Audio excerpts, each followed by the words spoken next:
Bonjour et bienvenue à cette nouvelle vidéo de la formation gratuite sur la lecture et interprétation des textes ayurvédiques. Je suis Rita de la chaîne Ayurnatur et on a commencé cette formation avancée depuis plusieurs années avec le Vaidya Mateusz Macedo. Si vous êtes tombé sur cette vidéo pour la première fois, c'est une formation qui se fait en continu. Donc si vous regardez cette vidéo, vous allez être un peu perdu. Il vaut mieux regarder depuis la leçon numéro 1 de la playlist qui s'appelle Ashtanga Hridayam. Et si vous êtes débutant en Ayurveda, vous avez d'autres formations pour débuter en Ayurveda qui sont également gratuites sur la chaîne Ayurnatur. Donc après cette explication, on va donc continuer nos études de l'Ashtanga Hridayam. Ragadirogan satatan shaktan sheshakaya prasratan sheshan ausukyam moharatidan jaghana yo purva vaidyaya namostu tasmai. Soyez les bienvenus à cette nouvelle vidéo de la série Vida Vedana Shamita dans la chaîne YouTube. Je m'appelle Mateusz et aujourd'hui, on va continuer notre lecture de l'Ashtanga Hridayam Sutrasthana chapitre 5. La semaine dernière, on a vu les shlokas 1 et 2 et aujourd'hui, on va continuer notre lecture avec les shlokas 3, 4 et 5. Mon objectif, c'est de faire 3, 4 shlokas à chaque fois.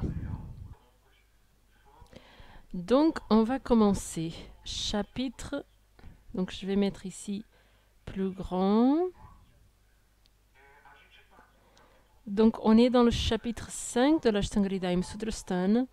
Et donc, dans notre rencontre dernière, on a vu les shlokas 1 et 2. Donc, on a parlé basiquement des bienfaits de l'eau. Donc, on a parlé des propriétés basiques de l'eau. Et qu'est-ce qui est considéré la meilleure eau? Donc, ici, c'est Gangamu, la meilleure eau selon l'Ayurveda, celle qui tombe du ciel. Et donc, maintenant, on va voir les shlokas 3 et 4. Il va continuer à explorer les caractéristiques de l'eau et il va donner certaines astuces. Donc les shlokas 3 et 4 disent ça. 3, 4 et 5. Yena bhivrashta mamalam shalyanam rajatisthitam aklinamavivarnam cha tatpeyam gang. Isso não está certo. Ça, c'est pas correct. Tatpeyam ganga manyatha. Ah, beleza. Manyatha samudram tanapatavyam masa dashvayu jadvina. Beleza. Yaindramambu supatra sthamavipanam sadapibet tadabhavicha bhumishtham antarikshanukarichi nukariyat shuchi pratvasita shvete desherka pavanahatam. Então, vamos começar a transliterar. Donc on va commencer à translittérer. Mais comme j'ai déjà prévenu, c'est pas la peine de pleurer. On va, dans le chapitre prochain, on va arrêter de continuer cette translittération. Donc là, je suis juste en train de translittérer pour vous aider encore un peu, mais il faut oublier cette translittération. Donc je vous ai déjà parlé de toute l'alphabétisation en sanskrit lors des chapitres 2 et 3. Donc je vous invite à retourner là-dessus si vous voulez regarder un peu du sanskrit. Yai, yaina, aina, aina. Deixa eu mudar aqui o teclado. Ai, não é? Iai. Je vais changer Aina. ici. Aina bhi vrsh. Aí vai vir vrsh ta mamalam. Shalyanam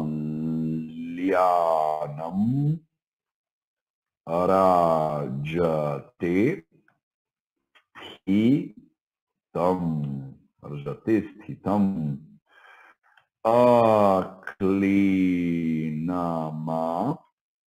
vivarnam cha tat peyam gam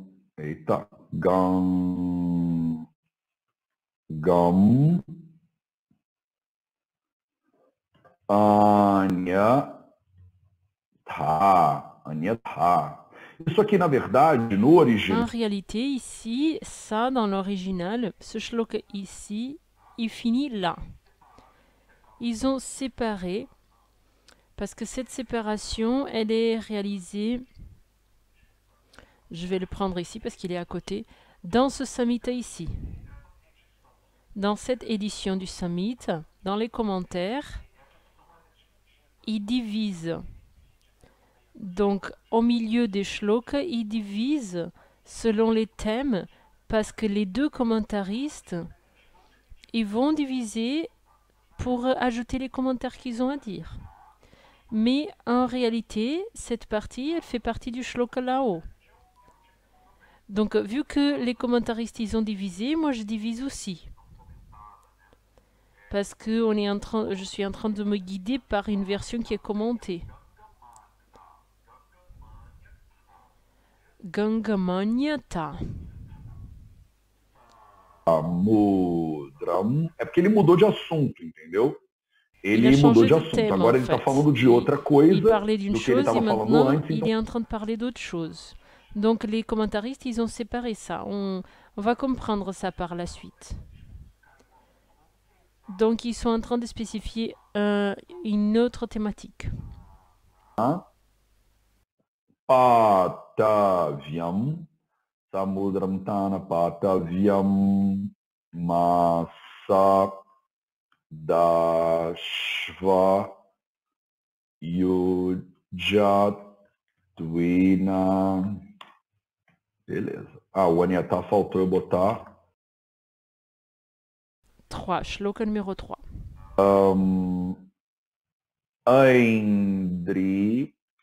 Aindra Mambu Supatrastham. Aqui eu vou ter que explicar isso para vocês. Ici, je vais devoir vous expliquer ça. Supanam Sada Pibet. Pibet. Shloka número 4. Shloka numéro 4.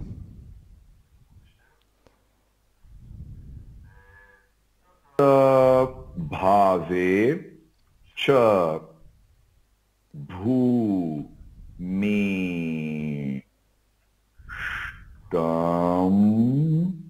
Bhustam, de novo, Bhustam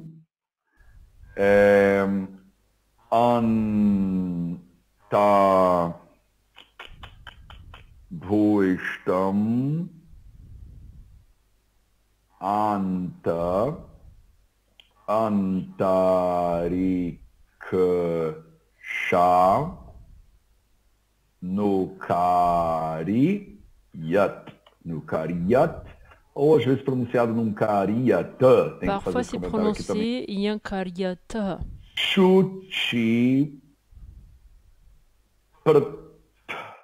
Vasita Shvete.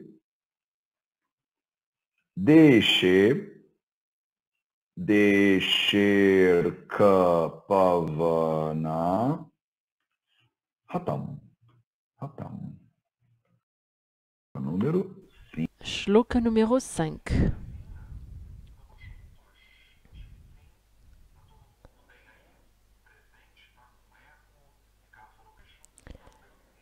Donc les shlokas 3. En réalité, c'est la deuxième moitié du shloka numéro 2. Abhivrushta mamalam shalyanam rajate stitam. Donc, il a commencé, dans le shloka numéro 1 et 2, à parler des qualités de l'eau. Si vous ne vous rappelez pas de ça, regardez la session de la semaine dernière. Il a parlé des bénéfices de l'eau. facile à digérer, etc. Et que la meilleure eau, c'est celle qui tombe du ciel. Avant de rentrer en contact avec le sol, mais elle a été en contact avec le soleil, la lune, le vent. Elle peut être meilleure pour la santé ou moins bonne pour la santé selon l'endroit et le moment et la saison et la météo. Donc c'est très intéressant. Le Samhita ne dit pas que toujours l'eau de pluie c'est la meilleure.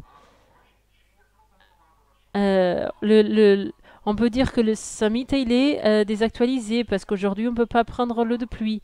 Mais pour ce cas-là, il n'est pas désactualisé parce que il dit que l'eau de pluie, elle peut être salutable ou faire du mal aussi, selon ses qualités du sol et du temps. Donc il explique maintenant comment vous savez si l'eau est bonne ou pas bonne. Certaines personnes ont commenté le cours dernier. J'ai déjà entendu dire qu'il y a par exemple le pot en cuivre, qu'il faut mettre l'eau dans le pot en cuivre. Donc tout ça on va voir. Donc il commence à dire Ena. Ena, ça veut dire qu'il est en train de parler de cette eau, de ce Gangabou. Abivrushtam, elle tombe, il y a de la pluie. Amalam, ici c'est incendie. Donc en réalité, ça c'est un Holland. Et ça, c'est un Amalam. Abivrushtam, Amalam. Donc vous savez, quand vous dites le mot mal, vous parlez des excrétions. Et ici, il dit le amalam. Comme il y a un E avant, il est en train de nier le mot qui vient après. Amalam, c'est quelque chose qui n'est pas sale, c'est quelque chose qui est pur. Abivrushtam, c'est quelque chose qui est tombé. Quand vous mettez l'eau dans un pot, ça aussi c'est abivrushtam, parce que ça tombe. C'est l'eau, c'est le liquide qui tombe. C'est le verbe to pour faire couler dans quelque chose.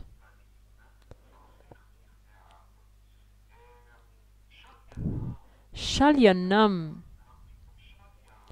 Shalyanam, c'est le riz. C'est le riz de type shali. C'est un riz qui est cuit, qui est prêt à manger, qui est comestible. Et un riz qui a déjà été préparé.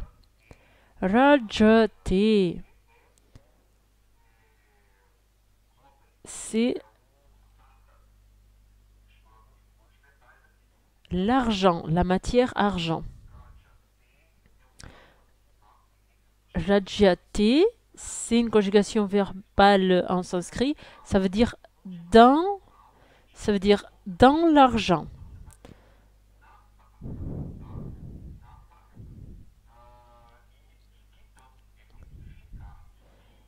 Et stritam, rester. Stira, c'est stable aussi. Donc, ça veut dire rester dans un endroit. Aklinam.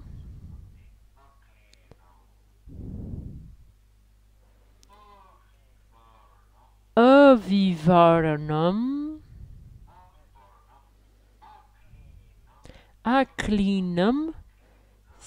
Klina signifie quelque chose qui est pourri.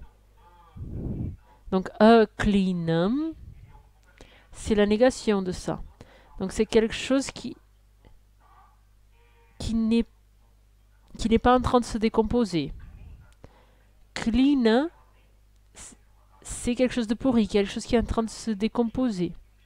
Donc elle a deux significations. Ça signifie humidité ou décomposition. Donc le contraire, c'est quelque chose qui n'est pas humide, qui n'est pas mouillé.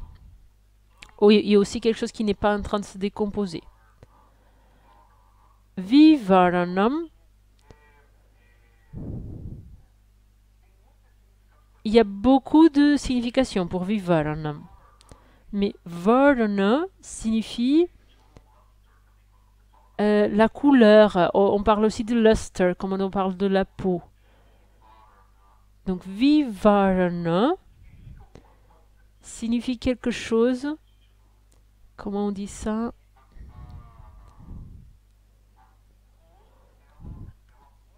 La couleur.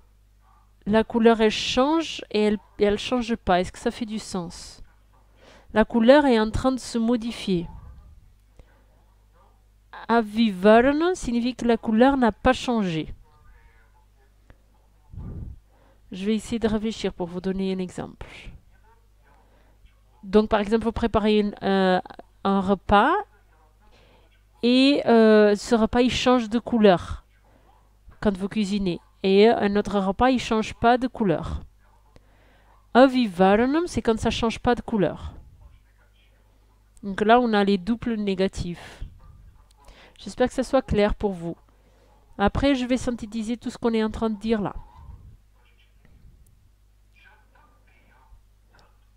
Chatatpeyam. Tat, c'est un pronom personnel.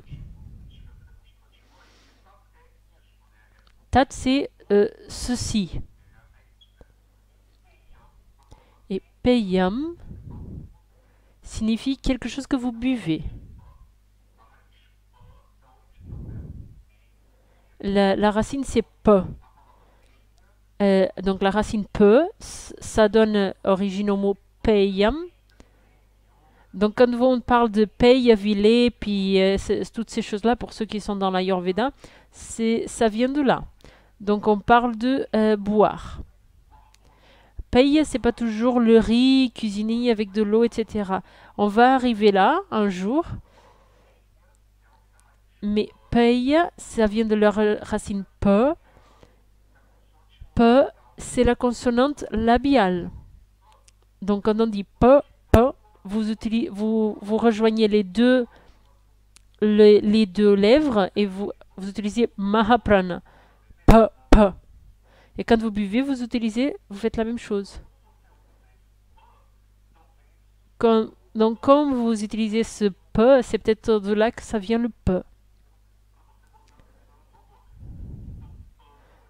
Donc pe, ça donne origine à paye, il y a tout un tas de mots.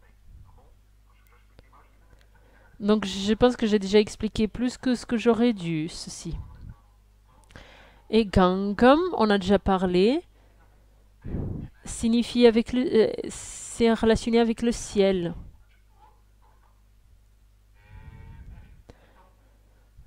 Donc, qu'est-ce qu'il est en train de vouloir dire ici? Il dit, cette eau ici dont je vous ai parlé, quelles sont les caractéristiques typiques de cette eau?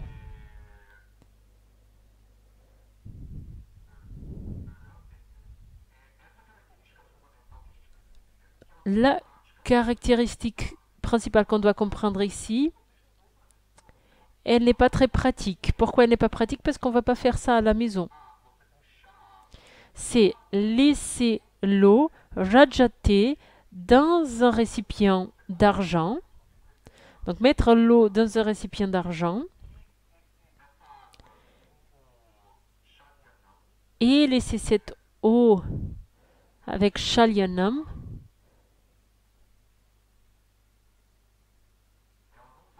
elle ne va pas changer de couleur. Elle ne va pas changer la couleur du riz, si je ne me trompe pas. C'est le Shalyanam qui est dans le Shalyate. Donc l'eau, elle ne va pas générer de la modification de la couleur du riz. Je sais que c'est un peu casse-tête tout ça, mais c'est ça. Le riz, Shalyanam, qui est mis dans un récipient d'argent. Donc on prend un riz bien blanc et on le met dans un récipient d'argent. Je pense qu'il est même cuit dans le réceptacle d'argent, mais c'est pas écrit, ok?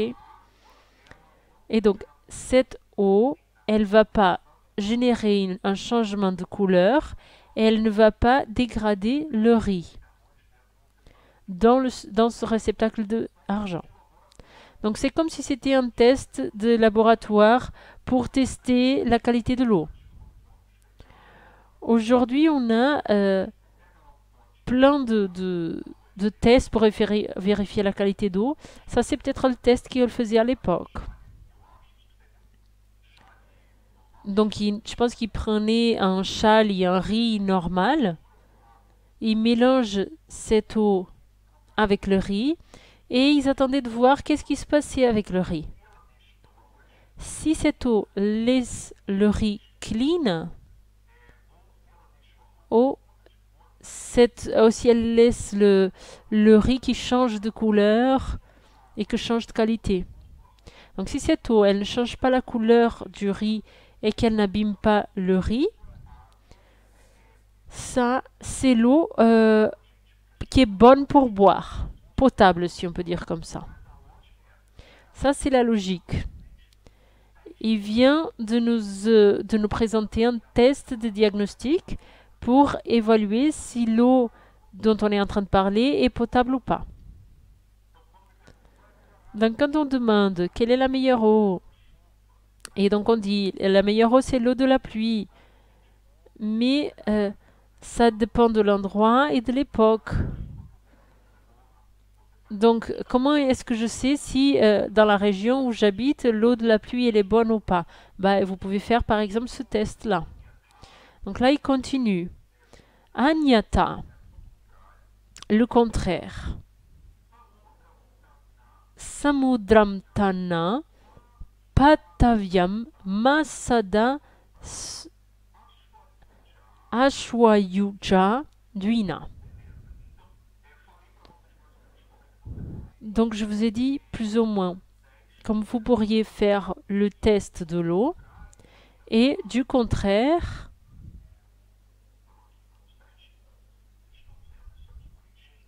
je pense que vous êtes en train de voir ça comme il faut.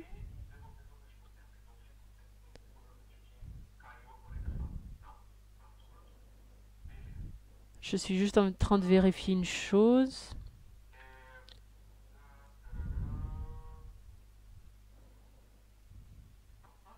Anyata, le contraire, Samudra. Samudra, c'est une eau qu'on appelle l'eau de la mer. Samudram. La racine ici, c'est Udra. C'est Sam-Udra. Udra, ça veut dire des choses aquatiques. À des animaux aquatiques, par exemple, on utilise le mot Udra. Sam-Udra, c'est l'eau de la mer. Donc, du contraire, si l'eau n'a pas les caractéristiques dont on a parlé, elle est parlée de Samudram. Donc, elle n'est pas bonne pour la consommation humaine.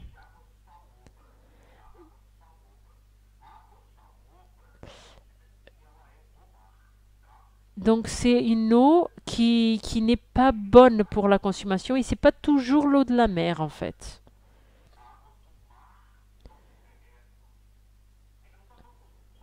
Il ne parle pas seulement de l'eau de la mer. Il utilise le mot Samudra pour dire eau de la mer. Mais ici, spécifiquement, il ne parle pas que de cette eau-là. Il essaye de vous expliquer comment vous pouvez déterminer si l'eau elle est bonne ou pas pour la consommation humaine. Donc, en haut, il nous a dit, si on cuisine avec cette eau, est-ce qu'elle change la qualité et la couleur du riz?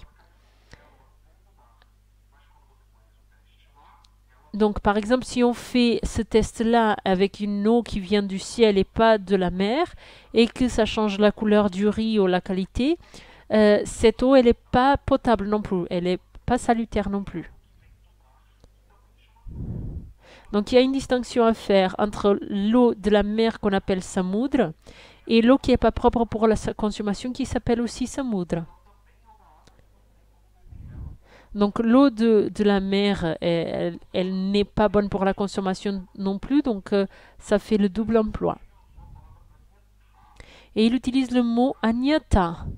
Anyata, c'est le contraire.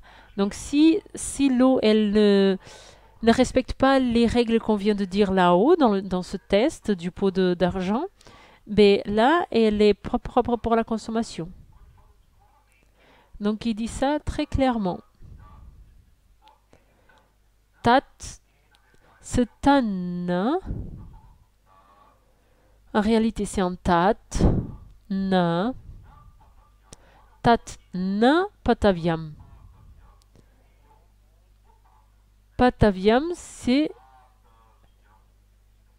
pataviam signifie qui est potable. Donc na pataviam, c'est quelque chose qui n'est pas potable. Elle n'est pas potable, elle n'est pas propre pour la consommation. Elle n'est pas potable, mais attention. Vina, le mot ici vina à la fin, c'est une exception. Et l'exception de cette eau-là, elle est là. Masat.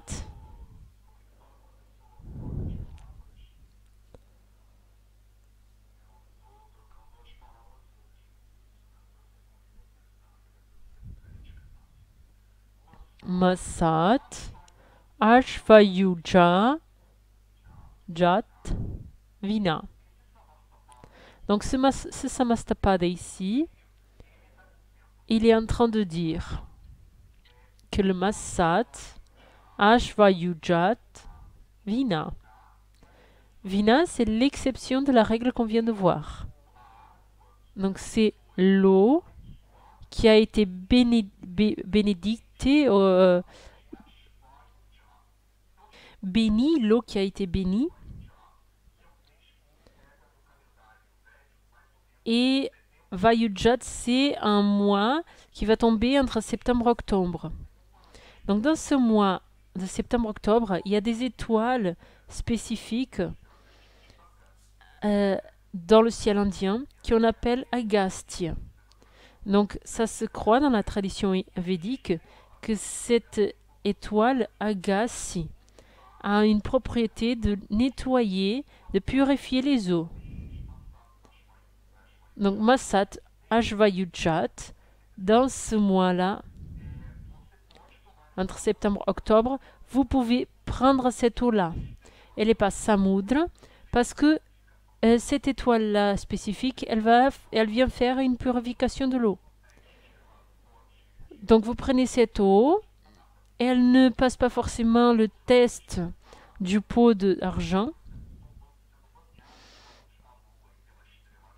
mais comme cette eau, elle a été baignée par cette étoile, si elle prend le soleil toute la journée, puis la lune et les vents, là, on peut considérer cette eau pure. Dans la pratique aujourd'hui, en 2021, moi, je ne suis pas cette méthodologie. Moi, personnellement, je ne sais pas où vous êtes aujourd'hui. Je ne sais pas si vous avez cette étoile sous vous. Donc, il y a plein de choses aujourd'hui dans l'eau de mer. Donc, je ne compterai pas sur cette étoile-là. Mais ça, c'était une méthode de purification à l'époque. Donc, si l'eau, elle passe dans le test du pot d'argent, l'eau, elle peut aussi être purifiée par cette étoile-là. Ashvayujat, c'est une conjugation d'étoiles. Masa, c'est le mois. Masat, c'est une conjugation verbale. Donc il y a une exception à cette règle que je viens d'expliquer. Donc on va continuer. Si vous avez des questions, vous mettez dans les commentaires. Parce que je vais finir et après je reviens et on répond aux questions. Indramambu. Então, Aindramanbu.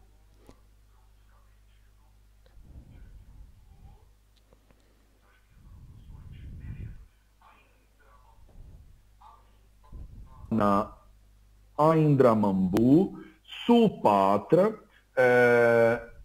Supatrastham, Avipanam, Sada, Pibet. Olha aqui o On voit ici le P à nouveau. Le P dont je vous ai parlé là-haut. Le P du paye, du pan, maintenant il s'est transformé dans un verbe.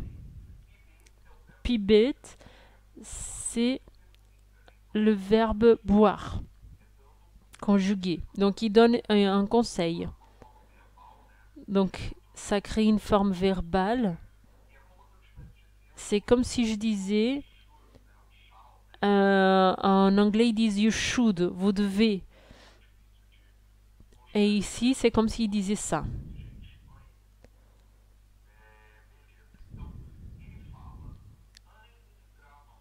Donc il dit Indramambu. Ambu, c'est l'eau. C'est encore un mot comme jal. On a vu plusieurs synonymes du mot eau.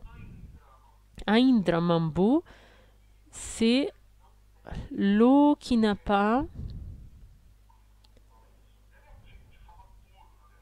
C'est une manière de dire pure. Mais la vipanam signifie pure aussi. À Indra, il y a deux compréhensions.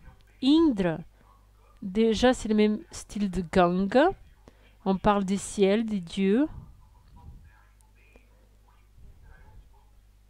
Mais il y a une autre connotation, c'est qu'Indra, c'est le seigneur des sens. Donc l'eau pure, vous vous rappelez, elle n'a pas de goût, elle n'a pas de odeur, elle n'affecte pas les sens. Donc ici, dans le mot Indra, on peut comprendre aussi cette connotation avec les sens. Supatrastam. Supatra. Le mot patra, c'est un instrument, un outil. Supatra, c'est un instrument qui est ici spécifiquement, c'est un verre qui est joli. Littéralement, ça signifie un pot, une carafe qui est jolie. Supatrastam, ça signifie que ça va rester dans le récipient adapté. Donc une eau qui est adaptée,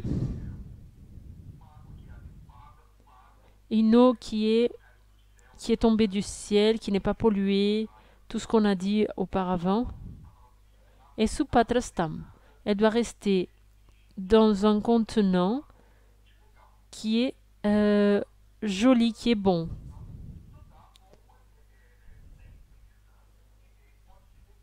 Et pibet, toujours elle peut être bue. On peut toujours boire une eau qui est pure, qui est proprement gardée, conservée, dans un récipient qui est adapté. Dans un récipient qui est pur, adapté, vous gardez cette eau et elle peut être bue pour toujours. Et supatrastam. Ici, il ne dit pas que le récipient il doit être de l'or, de cuivre. Il dit qu'il doit être supatra. Il dit qu'il doit être adapté. Donc, un récipient adapté, c'est un récipient qui ne génère pas de problème pour l'eau.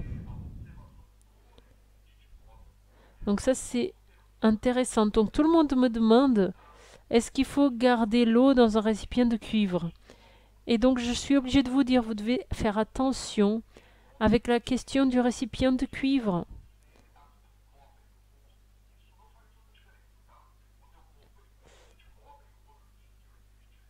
si le corps il a besoin de tous ces métaux, de cuivre, d'or, d'argent,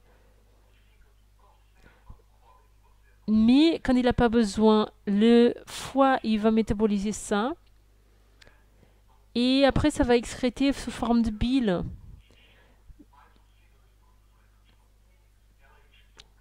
La bile elle est stockée dans la vésicule biliaire. Elle rentre après dans l'intestin grêle et ça va aider à la digestion des graisses et tout ça. Donc la bile, c'est une excrétion du corps aussi. Elle aide au processus digestif des aliments, mais c'est aussi une façon du foie d'éliminer des toxines du corps. Pourquoi est-ce que je vous parle de tout ça? Parce qu'il y a une maladie qui s'appelle la maladie de Wilson.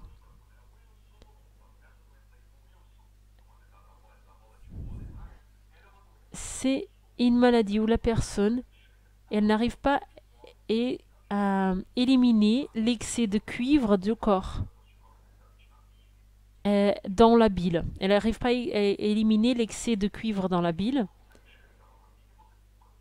Et donc, ça crée une intoxication au cuivre. Normalement, ça n'arrive pas, parce que la majorité de vous qui n'ont pas de maladie, vous arrivez à éliminer l'excès de cuivre. Et donc après, ça sort dans les selles, par exemple. Mais si vous avez un problème de processus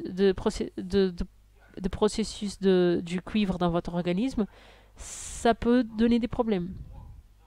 Donc moi, je ne recommande pas à tout le monde d'utiliser un récipient en cuivre. Je dis à tout le monde d'utiliser un récipient le plus inerte possible. Par exemple, le verre. Verre, c'est le plus communément utilisé. Ou inox, par exemple. Inox, il réagit aussi.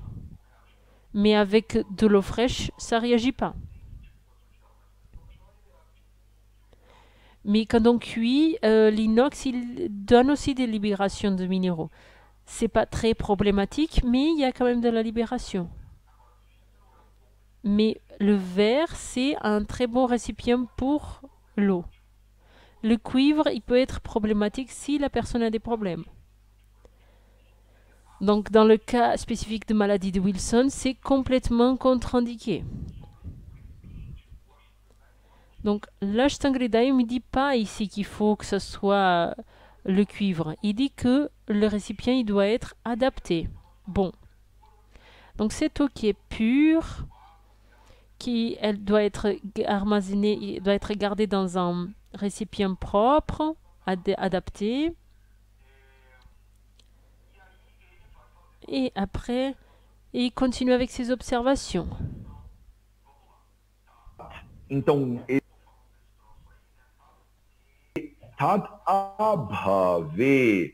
Então, donc on va séparer ça aussi, parce que ça aussi c'est un sandhi.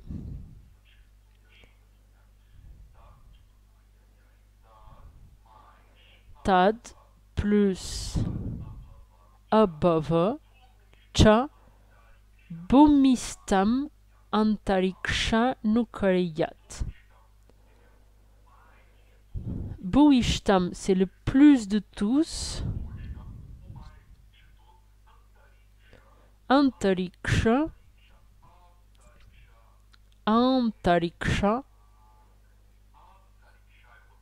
je l'ai mis ici pour vous. Antariksha anukari.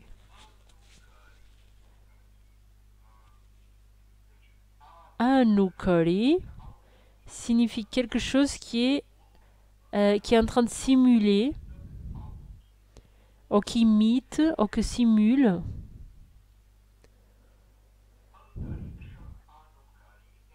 Antariksha anukari, c'est quelque chose qui imite les mêmes qualités qu'on a déjà mentionnées. Pourquoi est-ce qu'on ne peut pas utiliser une eau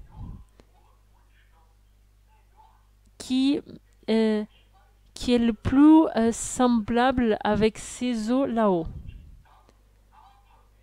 Il y a certains cas dans lesquels cette eau n'est pas disponible.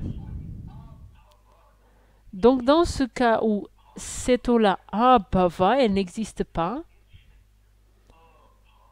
bhava signifie existence. Abhava signifie quelque chose qui n'existe pas.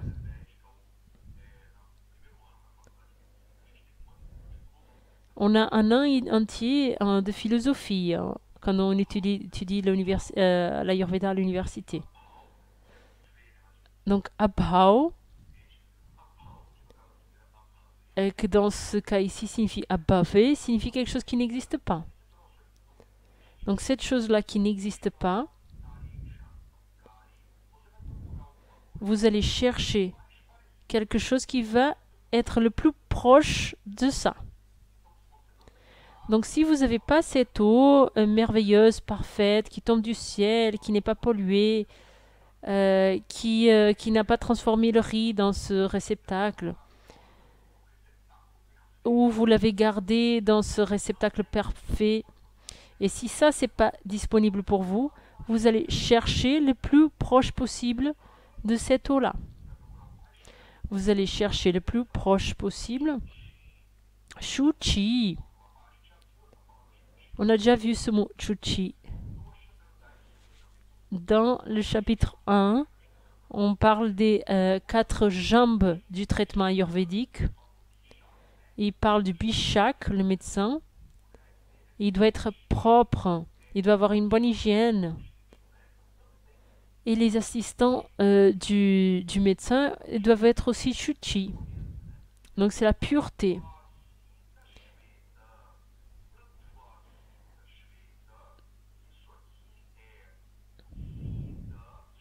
Donc ça c'est sita. Le mot sita signifie blanc. Et le mot shveda signifie blanc aussi. Mais il ne dit pas blanc, blanc. Il dit asida. Et ici c'est Holland. Donc ici il y a un plus. C'est juste pour que vous compreniez où est-ce que sont les 110 ici.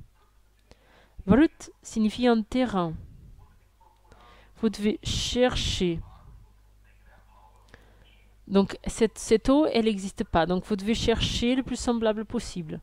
Quel est le meilleur substitut pour cette eau merveilleuse dont on a parlé? C'est une eau qui est pure et qui a dans un terrain, prithvi signifie terre, donc terrain, une terre qui est asita, donc une terre qui n'est pas blanche, asita, qui est égal à Krishna. Asita, c'est qui n'est pas blanc. Et c'est égal à Krishna.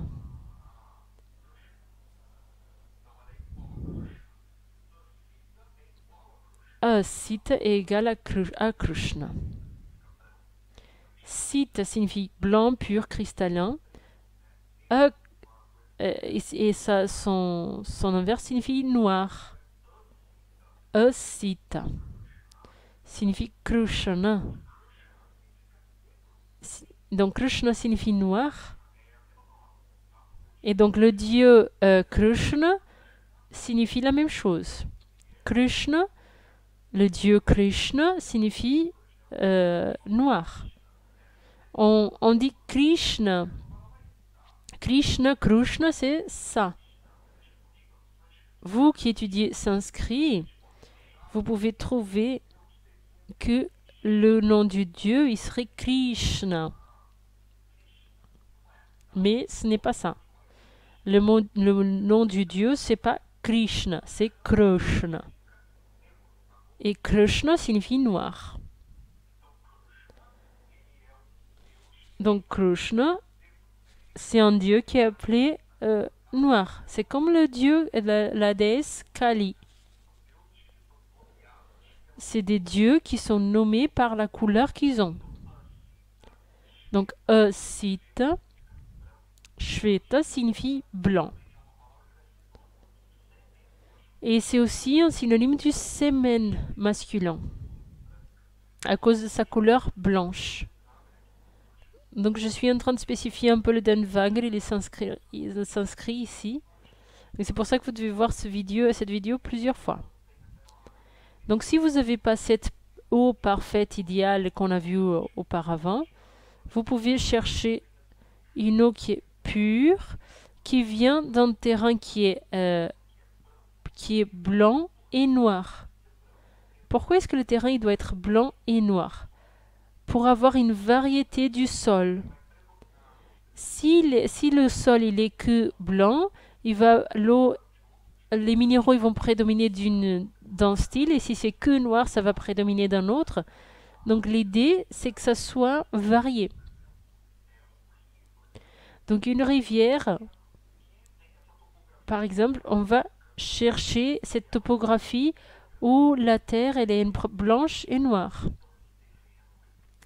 Donc ce terrain, cet endroit, il est arc, les rayons du soleil, on a déjà beaucoup parlé. J'ai déjà expliqué pour vous ce avagreha. Donc ça veut dire qu'il n'est pas prononcé. Donc quand je lis ça,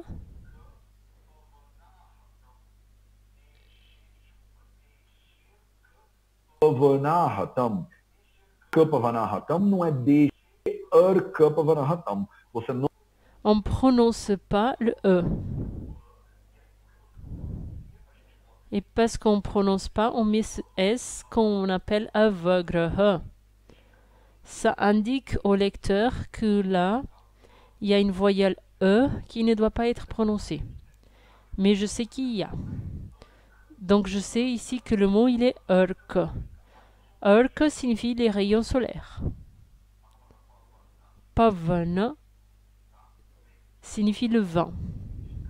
L'air, vent. Pavana, c'est un synonyme de Vata dosha. Vata dosha, un des synonymes, c'est Vayu et Pavana. Hatam.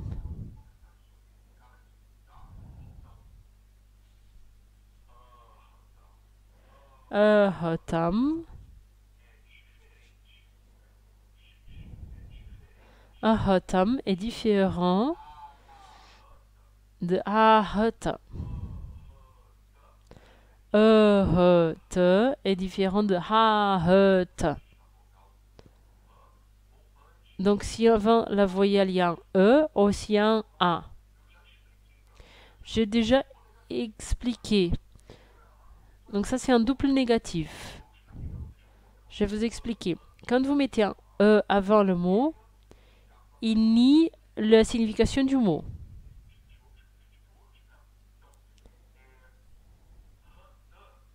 Hota.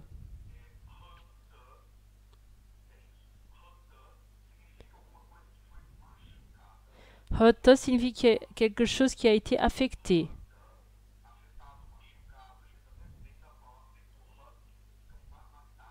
Parfois ça vient aussi du mot tuer. Donc de se faire mal. Ahata, c'est quelque chose qui n'a pas été affecté, qui n'a pas été tué, qui n'a pas eu de problème. Donc ahata, c'est une négation de ce problème. Et là, c'est une double négation, parce qu'il y a la ahata. Donc je sais que c'est très confus, mais c'est ça qui est en train de se passer là. Donc il dit ahatam. Donc dans cet endroit, il doit être exposé, il doit être baigné par la lumière solaire, par les vents. Le vent et la lumière solaire, ils doivent baigner ce desha, cet endroit. Mais non seulement ils doivent baigner cet endroit, comme la topographie de cet endroit doit être mixte, avec de la terre blanche et noire, et il ne doit pas être un endroit pollué.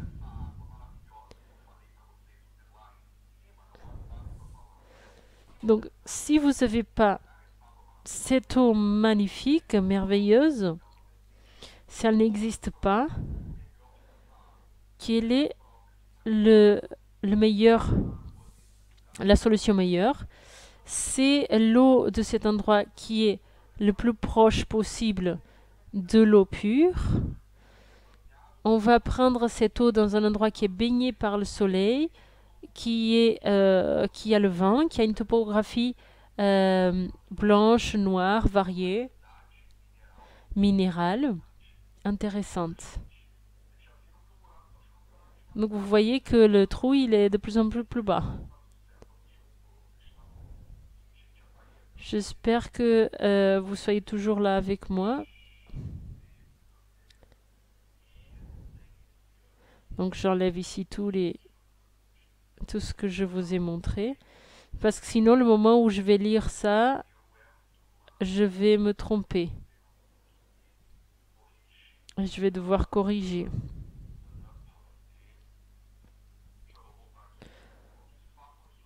Donc, pendant le temps que je fais ça, vous pouvez poser vos questions. Donc, pour ceux qui ont demandé, ça c'est les shlokas qu'on va voir pour la prochaine fois. Je crois que c'est Mara qui a demandé. Donc, ça c'est les shlokas 6 et 7. Vous pouvez le prendre maintenant.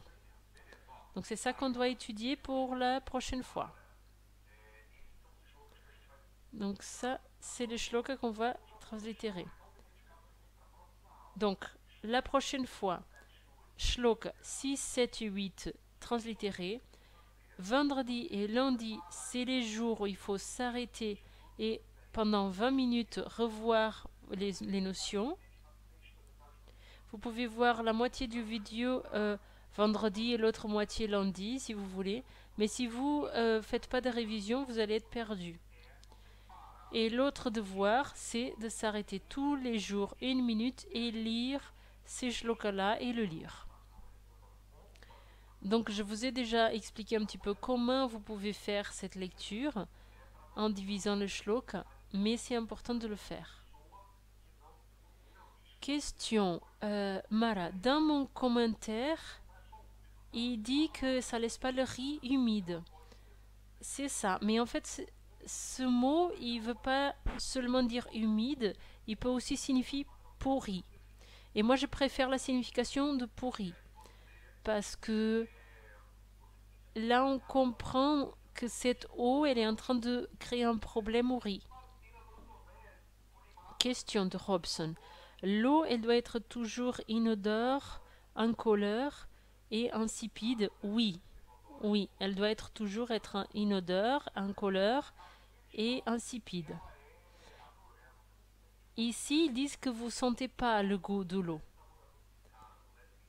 Donc parfois, on retrouve de l'eau qui est légèrement sucrée, légèrement amère, et donc ça va avoir une action sur les douches. On va voir ça dans le futur. Si vous voulez donner une anticipation, vous pouvez regarder dès maintenant. Vous pouvez aller dans l'Ashtangaridaim chapitre 1 et vous allez voir qu'est-ce que les goûts ils vont faire aux douches. Et donc là, vous allez comprendre qu'est-ce que l'eau sucrée va faire avec Kappa dosha, avec Pitta dosha, avec Vata dosha. Et qu'est-ce que le amla fait avec Kapha dosha, Pitta dosha et Vata dosha. Et donc là, vous allez commencer à comprendre l'eau selon la perspective ayurvédique pour de vrai. Flavia, question, qu'est-ce que c'est ce cha? J'ai déjà beaucoup parlé de ce cha. Le cha, c'est une particule additive. Ça veut dire ça et ça et ça. Donc par exemple, si je parle du groupe d'élèves, donc ici, dans le salle, il y a Mara, Flavia, Fernanda, Cha. Donc je peux dire ça comme ça. Je fais une liste de choses, de personnes, et je mets le Cha. Ou je peux dire Mara, Cha, Flavia, Cha, Flavio, Cha. Donc je dis Fernanda et Flavia et, etc. Donc le Cha, c'est une particule additive. Et le ya en la fin du shloka. Le ya, il y a le tat. C'est des particules qui sont indicatives. Et il peut être lu ta Holland. Ici, à la fin. Le tat, il apparaît beaucoup, beaucoup, beaucoup. Tat, yat. Ça et l'autre. Ça et ça. Ce ta Holland, à la fin du shloka, il a deux façons d'être prononcé. Comme il est en T Holland, il peut être prononcé T, T, T. Mais il y a beaucoup d'écoles qui prononcent T, T. Parce que vous augmentez la sonorisation du E un petit peu pour pouvoir le prononcer un peu plus clairement. Donc ça, c'est le shloka numéro 7. On va lire dans le shloka prochain. Il peut être lu de deux façons. Anartavam, isso é tarvam. Ó, já tá errado. Il y a déjà un problème ici. Gente, Je vais corriger. J'ai translitéré ça trop rapide. Translitéré, non. J'ai écrit tout ça à la main. Donc, on peut lire comme ça. Eta. Anatarvam chayadvyamartavam pratamam chayat. Chayat é jeito de Ça, c'est une façon de prononcer. Ou sinon... Pratamam chayat. Pratamam chayat. Donc, c'est deux façons de prononcer. Dans les shlokas qu'on a vus aujourd'hui, Bhave chabhumishthamantarikshanu-karyat. É jeito de pronunciar. Outra maneira de pronunciar. Tadabhave chabhumishthamantarikshanu-karyat. Nukaryat. Nukaryat. Donc, ça reste là. Dans la Ayurveda Academy, une des traditions que j'ai appris, il prononce Ayata. C'est une tradition du sud de l'Inde. Donc il y a beaucoup de personnes dans le sanskrit qui n'aiment pas ça, qui prononcent Yat. Je suis un peu précieux avec le sanskrit, parce que il y a différentes manifestations du sanskrit en Inde.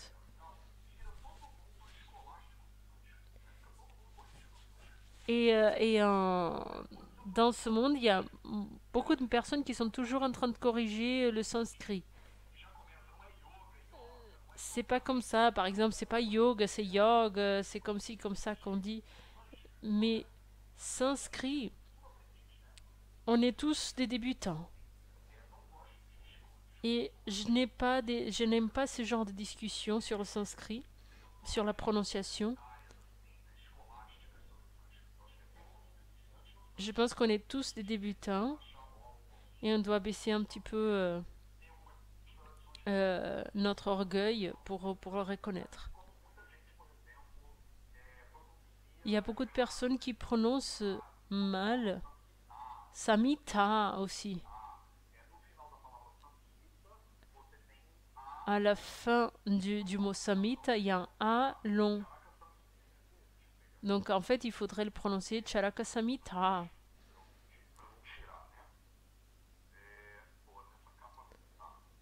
Ah, dans cette ici, c'est pas marqué, donc je peux pas vous montrer. Donc le mot Samhita, et c'est avec un A long, mais dans la pratique, en Inde, on donne une expression à moins de ce qu'elle a. Je vous ai déjà expliqué ça aussi. Quand il y a un A grand, on finit par dire un A court. Quand on finit avec un A court, on prononce ça Holland. Et donc ça, c'est la pratique en fait. Si je vais dans l'université de Jamnagar, vous allez voir que le mot Jamnagar, la ville, elle s'appelle en réalité Jamnagara. Mais comme c'est un E court, on prononce ça Jamnagar. Et donc le Samhita, comme c'est un A long, on prononce Samhita avec un A court. Mais ce sont des discussions qui, selon moi, ça ne vaut pas trop le coup en fait. Je ne vais pas commencer à corriger le sanskrit des autres parce que ça ne vaut pas le coup. Merci beaucoup pour la présence de vous tous et on se voit mercredi prochain.